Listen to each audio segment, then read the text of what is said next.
রব্বিল আলামিন والصلاة والسلام على سيد الأنبياء والمرسلين محمد بن عبد الله عليه أفضل الصلاة وأكمل التسليم وعلى آله وأصحابه ومن تبعهم بإحسان إلى يوم الدين أما بعد সুপ্রিয় দর্শক শ্রোতা আসসালামু আলাইকুম ওয়া রাহমাতুল্লাহি ওয়া বারাকাতুহু।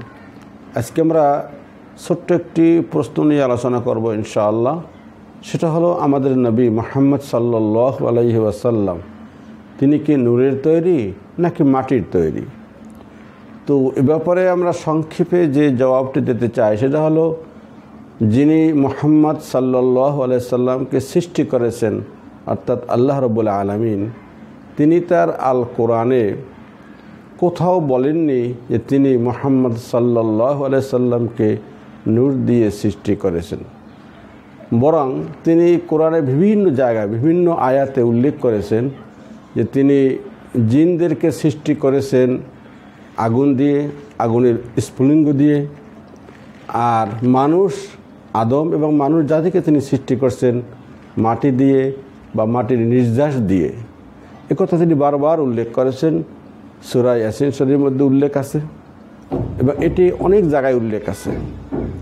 আর রাসূলুল্লাহ সাল্লাল্লাহু আলাইহি সাল্লাম নিজে আল হাদিসে উল্লেখ করেছেন, যে হাদিসটি ইমাম মুসলিম উল্লেখ করেছেন, সেটা হলো তিনি বলেছেন খুলিকাতুল মালায়েকাতু মিন নূর ওয়া খুলিকাল জান্নু মিন মারিজিম মিন নার ওয়া খালাকাকুমুল্লাহু বিমা ওয়াসাফা ফি কিতাবি।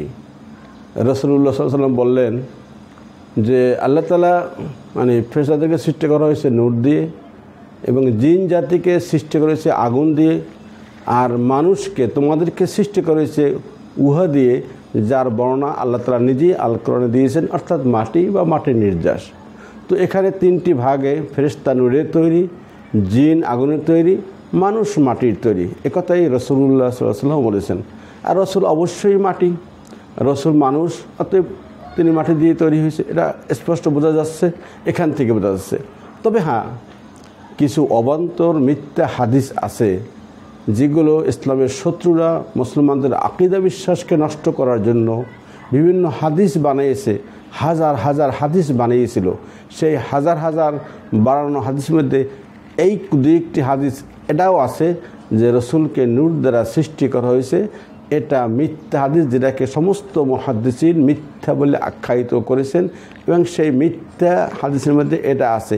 এগুলো এমন মিথ্যা যার দ্বারা আকীদা দূরের কথা, কোনো মুস্তাহাব ফিকি কোনো মুস্তাহাব কাজের জন্য দলিল নেওয়া জায়েজ নেই বলে সমস্ত ফুকাহারা এবং সমস্ত মুহাদ্দিসিনরা একমত হয়েছেন। এই সমস্ত দুই একটা মিথ্যা হাদিস দিয়ে এই রসুল নূরের তৈরি একথা প্রমাণ করার চেষ্টা করছে যারা আগে থেকে নিজেকে মন থেকে রসুলকে নূর দ্বারা সৃষ্টি একথা বলতেই হবে, বিশ্বাস করতেই হবে। এই যারা আগে থেকেই আকীদা পোষণ করছে তারা তাদের আকীদার পক্ষে সমস্ত মিথ্যা অবান্তর হাদিস দিয়ে দলিল দেওয়ার চেষ্টা করছে। আসলে কোনো সহিহ হাদিসে উল্লেখ নেই, কোরআনেও উল্লেখ নেই। উল্লেখ আছে জিনের কথা, উল্লেখ আছে মানুষের কথা, এবং সহিহ হাদিস উল্লেখ আছে ফেরেশতার কথা, উল্লেখ আছে জিনে উল্লেখ আছে, মানুষ উল্লেখ আছে। অতএব এই অবান্তর মিথ্যা বাতিল ভক্ত হাদিস দিয়ে রসুলকে নূরের তৈরি একটি আকীদা বিশ্বাস এরকম বলা আদৌ সঠিক নয়। আল্লাহ তাআলা আমাদেরকে সঠিক বুঝ গ্রহণ করার তৌফিক দান করুন। আমিন। ওয়া আখিরু দাওয়ানা আনিল হামদুলিল্লাহি রাব্বিল আলামিন। আসসালামু আলাইকুম ওয়া রাহমাতুল্লাহি ওয়া বারাকাতুহু।